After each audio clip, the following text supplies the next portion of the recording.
season-to-date review, and today looking at the running game. A running game which has been playing peekaboo. Now you see it, now you don't. Going to talk about some things you would expect, some things maybe you don't, some things I didn't. Meanwhile, as some of you know, this is West Virginia football going deep. I am Forrest Poston. My face is scruffy, but my shirt is clean. That is my big achievement so far today. Now, I do wish that those of you who are watching, which currently is pretty few, but it would help if you share and subscribe, make comments, click the thumbs up button, click the notification bell, and assuming you have friends, please tell them. And I'll assume that you have friends. And I think we're 60-something subscribers away from the 500 mark, and hitting that 500 mark potentially helps me an awful lot. Might pay a little on the vet bill. Running game. Every game so far, and I mostly will ignore the Albany game with all of the stats I talk about. Yes, the Albany game was the best of all of them. So that's enough said about the Albany game. That's the way that game should be. But every game, the running game has done well to very well at times. Against Penn State, it kind of disappeared just because of the score and having to go to the pass. And of course, that's true a bit at the end of the Kansas game, or once we were behind. Well, first of all, pretty much just one note about Jaylen Anderson. He had 3 carries against Penn State. That's it. He's played some on special teams, but we are not seeing a number 3 running back, unless you count Garrett Greene, of course. Last year, the number 3 running back didn't get a lot of carries per game, but was usually in there getting 2, 3, 4 carries, something. So now, we haven't been running a lot of plays per game, not a lot of running plays, so we're not tiring out the top 2 backs. But I would expect to see a third back in there and not seeing anybody. Now, of course, with the freshmen, you don't expect to see them at this point. Anderson, there were high hopes for him this season, but evidently he still hasn't quite gotten things as together as you need to have to succeed at this level. So, should we write him off? Probably not. But I'm going to anyway. I just don't have expectations for him at this point. And in Monday's press conference, Coach Brown specified they this week would give Dunbar and Hubbard a lot of work because they need to see for sure what they've got, and they have to have at least one of them ready for the season. As we always said, we're going to need help from at least one of them. And I think that kind of writes Anderson off as well. If of course, you're always concerned about injuries, but if he's assuming that we're going to need help from a freshman running back, I think Anderson is toast. And as usual, what's holding both guys back, Dunbar and Hubbard, pass blocking, pass protection, run blocking, everything other than running the ball. And that's actually going to be a factor. We're going to talk about the whole blocking issue before we're done today. And I do expect to get this done today. With in terms of where the team is running, it's fairly well spread out. And now, these stats come from pff.com. It's the extra stats that you have to pay for, so I'm not going to give all the details. But in terms of running outside, left end, left tackle, left guard, middle left, middle right, and then of course right guard, right tackle, right end. That's how they break it down. And we've been running right, left, out, and middle fairly well balanced. Now, that's the totals. At any given time, they have tended to run either, some games more outside, some more inside. Somewhat surprisingly to me, the outside runs, beyond the tackle, are fewer and not doing very well, including Jahiem White. And since the line was supposed to have better lateral movement, I thought we'd be going far wide more often. Maybe we will later, we'll see. There has been more of a tendency to run left tackle, left middle, and that's not surprising because we're talking about Milam and Remack. If you look at the total team stats, we're actually doing best at left tackle and sort of right middle, right guard, which would be Yates and Hubbard. And that was a big surprise to me. But dug in a little bit more, and that's Greene.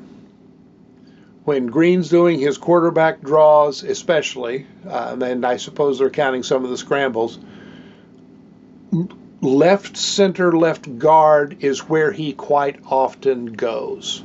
Right center, right guard is where he quite often goes and has success. And that has raised the totals for the right middle, right guard. When you look at Greene and White, right middle and right guard, and the entire right side, average per carry is about half of what it is when running to the left. So kind of expected, the left side was expected to be the stronger side. I mean, you got Wyatt Milam, you got Thomas Remack. But the difference is more than it should be. The average to the right side is, I think it's under 3.5. And we need it to be over 3.5. Kind of figure if you run 3 times, do you get a first down? If that's the average, then it's acceptable. But a lot of it we're looking at 2.5 to 3 sometimes, and that's just not good enough. So people were thinking we needed to improve the right side, and the stats say we need to improve the right side. Now, in terms of grading, Nick Malone does grade out well. So right tackle doesn't seem to be the problem, and we do seem to be coming back to Hubbard. Dang it. I want him to do well. Now, the difference needed may not be that much. I mean, he doesn't grade out badly, but he grades out just a tad below average, using 60 as as average. So have to get better. Grading totals, actually graded well in the Penn State game.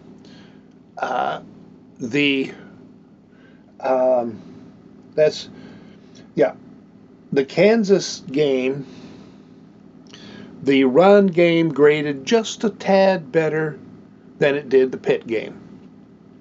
There's the difference between winning and losing. Because if you look at pretty much all of the grades between the Pitt game and the Kansas game comes up just a little better. I mean, 71.1 grading for the run game, so that's good.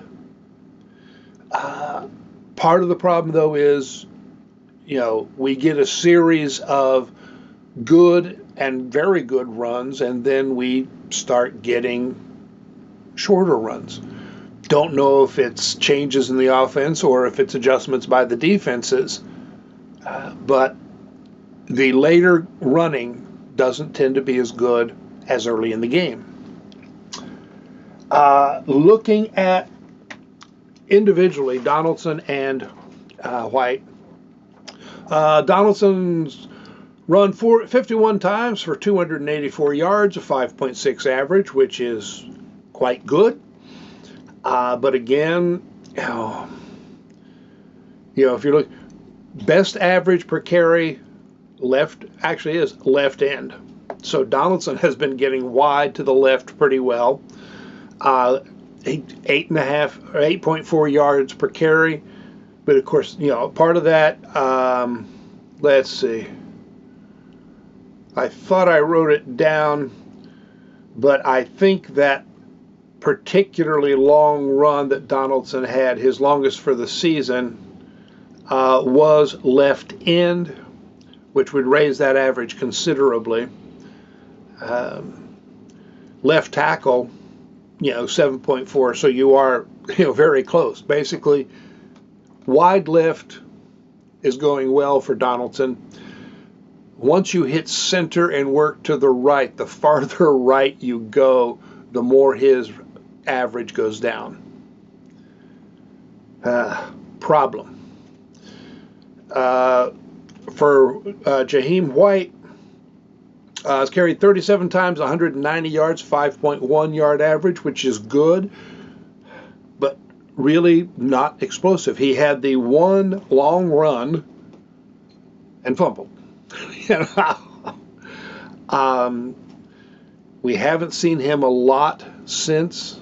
I mean, he's in there, he's getting carries. He has not popped anything else, anywhere near that long. And if you're wondering why we haven't seen more of him, looking at blocking. Run blocking, Donaldson and White are both doing fair. I mean, it's nothing to brag about. It's below average, but kind of get the job done. Pass blocking, Donaldson has been erratic. White has been terrible. And that, you cannot have a running back who isn't protecting the quarterback when he needs to. That's part of the job. I don't know what the reason is. And I did not check last year. Of course, last year he'd be expected to have some issues with pass protection. This year, no. That is no longer, you can't say, hey, he's young enough to explain that. Yeah, he's just in his second year, but he should be doing better at pass protection. And I think that is costing him opportunities, and it could cost, if he doesn't clean it up, and one of the freshman running backs, or if Anderson steps up, White is in danger of losing carries. We might no longer have a 1A, 1B. Right now, I'm not sure we have a 1A, 1B. Donaldson has done distinctly better overall. We know White can do the stuff. He's strong enough to block. So I don't know where the problem is. Is this kind of where his sophomore slump is hitting? Don't know. Hopefully they will clean that up during the off week and get him in gear.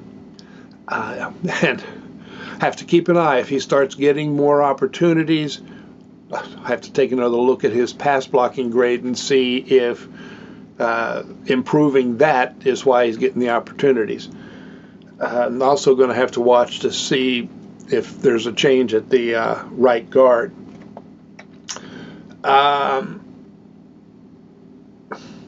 Yeah, bit of a surprise.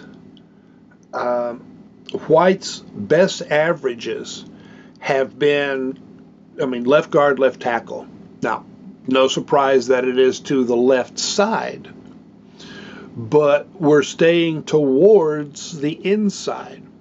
Left end, left guard is averaging 9 yards a carry. Left end going wider, 5.6. Of course, that should be his strength, but it's also what teams expect when he's in the game. So how much of it is White, how much of it is blocking, how much of it is the defense, don't know, but that's the current situation.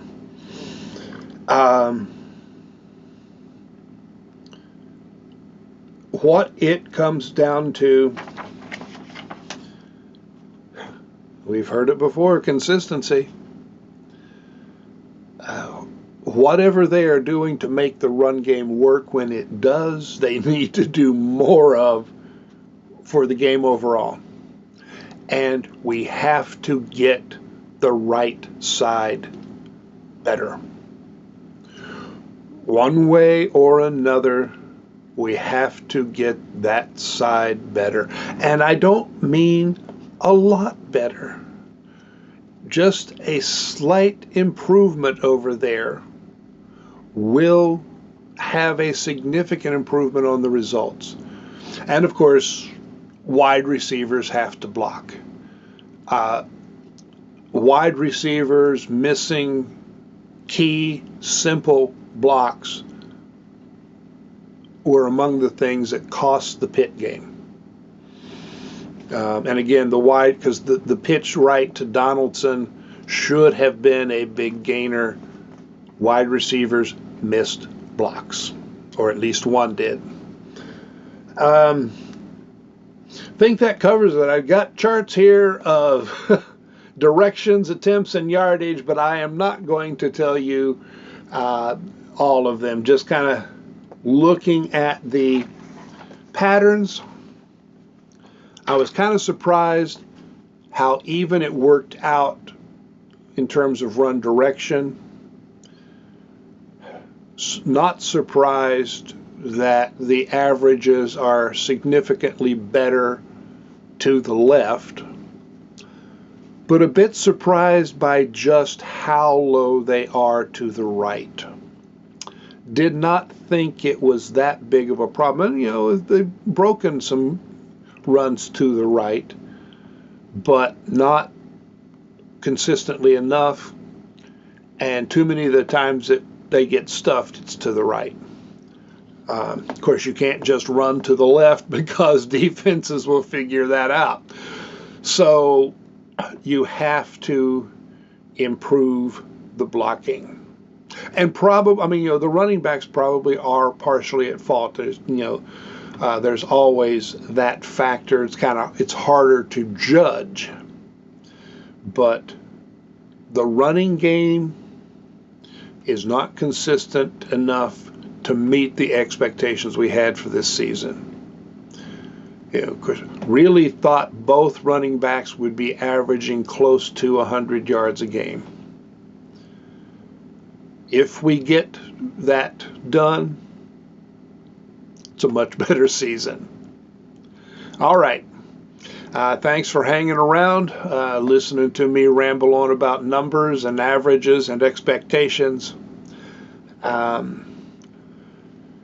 Well, receivers and line are left on the offense, so I will probably do those individually. I'm not quite sure. I have to look at the numbers and see what the numbers, what direction they give me. Probably won't break down the defense into as many categories. But hey, I'll look at the numbers and see what picture they paint. Thanks a lot for coming by. Thanks for those who stuck around long enough to hear me say thanks. And I'll be talking to you later. So long.